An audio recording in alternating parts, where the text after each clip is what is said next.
আজ সানডে তো একটু ঘুরতে যাচ্ছি আমরা শ্যামবাজারের দিকে। তো শ্যামবাজারে যাব একটু গঙ্গার ঘাটের ওখানে।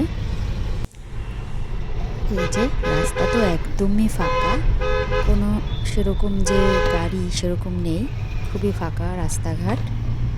এখন সানডে বলে কি না জানি না, তবে রাস্তাঘাট খুবই ফাঁকা ছিল। এবার আমরা নাগের বাজার ক্রস করছি। ক্রস করার পর এবার শ্যামবাজারের দিকে যাব।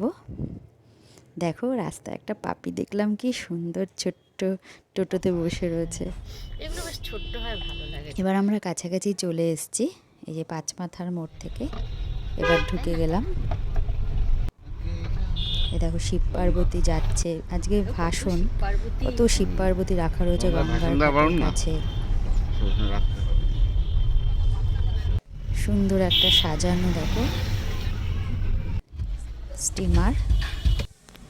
এবার চাউ আনতে গেল অলি থেকে, আমি বললাম চাউ নিয়ে আসো, রাত্রে আর ভাত খাবো না, আজকে চাউ খাবো।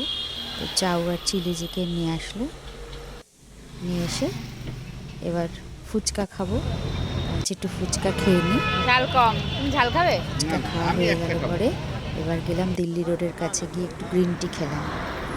খেয়ে এবার বাড়ির দিকে রওনা দিলাম। বাড়ি চলে আসলাম। বাড়ি এসে এবার একটু ফ্রেশ হয়ে নিয়ে তারপরে এই যে চাউমিন আর চিলি চিকেন, তো দেখে তো ভালোই লাগলো, খেতেও মনে হয় ভালো হবে। তো খেয়ে টেস্ট করে দেখলাম, সত্যিই ভালো লাগলো খেতে, দারুণ। তারপরে সবাই মিলে খেলাম, এই যে বাপিকেও দিলাম, বললো ভালোই হয়েছে। তাহলে এবার রাখি, tata bye bye, good night.